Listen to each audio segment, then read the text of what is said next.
tell me how you really feel. Ups and downs. Vancouver Canucks, never boring. Never boring. Pew Suter wants to forget that game. I'll tell you that much for free. What was the change by Debrusk in overtime? Horrible. Like, you're on the forecheck, and like St. Louis has the puck. You know they're gonna turn back with a breakout. Like, that's inexcusable in that moment.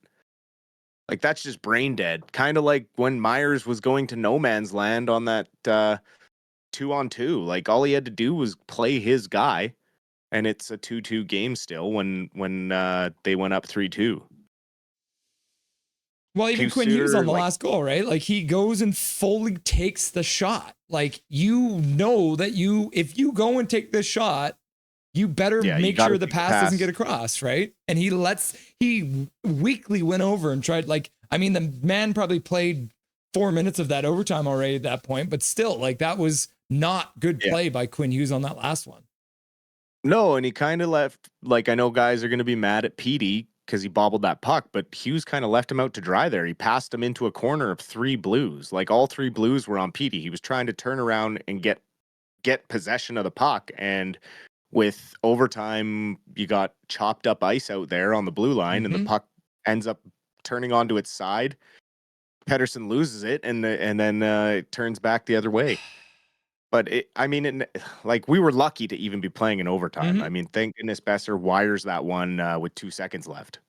Yeah, an absolute beauty shot. Boeser with 2 goals in his last 2 games, which is great to see. Quinn Hughes and Pettersson with both assists on the Brock Boeser goals, and then Hoglander also getting assists. So, the top guys are still firing all cylinders, but then you're right. Tyler Myers played that one like he was a junior player who's just learning the game. Like, he needs to learn the rules because he was fully watching the puck like a Timbit player. Yeah. Yeah, that's basic minor hockey defending. Like, all he had to do was take his guy. I don't know why he was going to Hughes' side. Like, Quinn's on that guy. You turn around and find your guy.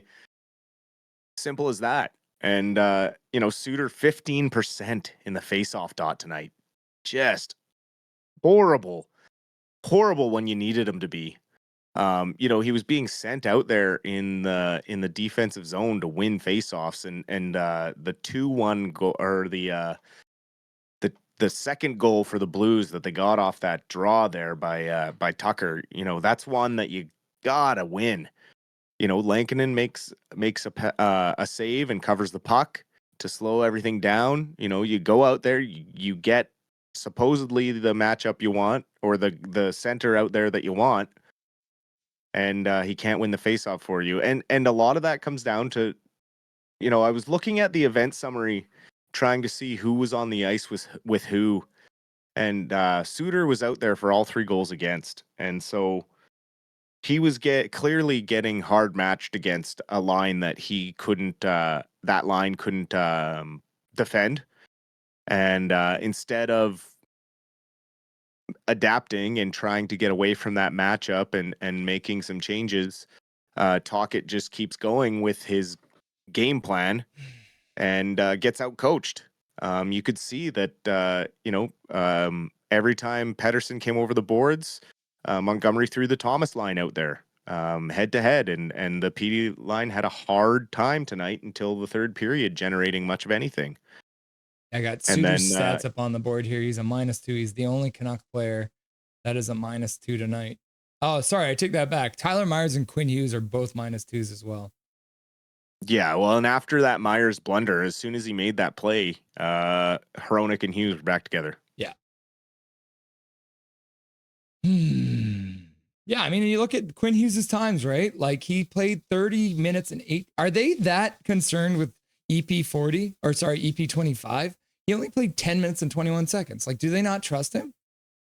Well, and that's the thing, is he's only been out there, I think, for one. Like, he hasn't been out there for many goals against in the last couple of games that he's played. He doesn't take penalties. Like, he's only taken 1 penalty in all the games that he's played so far, which is incredible for a rookie defender trying to learn how to play against the big clubs. I don't know. And then I'm not sure if maybe Carlson was feeling the effects of that hit still, because he didn't get a ton of time in the third period, and Oman got 3 shifts in the third period. Sometimes I don't understand what Rick Talk is doing out there. That's what I mean. Like, he gets out coached a lot of nights on the road. We got lucky early in the season that the blending was working and everyone was kind of clicking on the road. But as the season went on and this team kind of got easier and easier to defend against, and you saw the road record start going downhill in a hurry. He doesn't like to get away from the matchups, and he's getting out coached. You could see it tonight.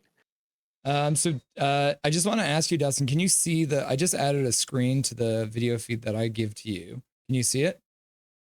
Negative. You cannot? Nope. No, for some reason I can't even see you this time. Oh, that's weird. Yeah. Huh. Well, I wanted to look at the goal because obviously the goal in overtime, Philip Broberg, was Debrusk's fault to start, right? Like we say Hughes played it badly, but Debrusk goes to the bench. I wanted to show too on the second goal, Tyler Tucker, the one right off the faceoff. Guess who's skating up to Tyler Tucker to try and check him? Debrusk. Yeah. That's 2 goals out of the 4 St. Louis goals that can be directly tied to Debrusk not getting to where he needs to be in the amount of time that he should get there. Well, and if you look at that overtime one, he starts to forecheck. He starts to forecheck on Holloway, and then he just turns off and goes to the bench. Like, that's just not smart hockey. Can you see me now? No. All right. We'll have to fix that another time. Yeah, I could see you in intermission, so it's, I don't know. It's Trey Bizarre. I might have messed things up there. Technology. I know, right? Is there some positives we can take out of this game? Like, I mean, the face-off was abysmal, Brock Boeser right? in that top line is still a positive thing. You know, they were struggling all game to kind of push through, and then they found in the third period a way to get through. They just kept pushing and pushing, which is good. You want those are what those guys are paid to do. So it's big to have Boeser getting one from both Höglander and Petey, and then another one from Petey and Hughes later in the game. Yeah. But you know, the defensive blunders can't be happening this late in the season, especially with veterans like Myers. Like, you cannot do that on that 2-on-2. And then in overtime, you can't make that change. Like, you got to be better. You got to find a way to dig deep. I mean, there was a shift in regulation time where Quinn Hughes was out there for 3 minutes, just because the game dictated that. I'm sure he wanted to change, and I'm sure he wanted to get to the bench, and he did eventually. But you know, in those moments, Debrusk needs to find a second wind and just stay on that guy. And until he has some support from another player, he can't just leave him alone with the puck. Like, that's just not good hockey. The Canucks face-off was brutal. They lost 65.3%. Like you said, Pius Suter with 15% on the face-off dot. And then the St. Louis Blues had 41 hits in the game tonight. They were buzzing. And I mean, the Canucks did have 29, so 12 more hits for the St. Louis Blues. But at the end of the day, I felt like the St. Louis Blues hits were a little more punishing than the Canucks were tonight. Oh, for sure. Yeah, no, they hit to hurt, especially late in the first period. They set the tone, and the Canucks really couldn't answer. I mean, 10 of the 29 hits of the Canucks are Sherwood's. Yeah. So what does that put Sherwood at? He's got to be close to the record now, right? That would put him to 378, I believe. Okay, so he's close. Yeah, 8 away. Yeah, 8 away or something like that. Or 5 away from Lausanne's record, 8 away from the unofficial, unrecorded record. Yeah. So it is an away game. What are you thinking for the 3 stars of the game? Oh, I'm gonna guess. You got Braden Shen up there.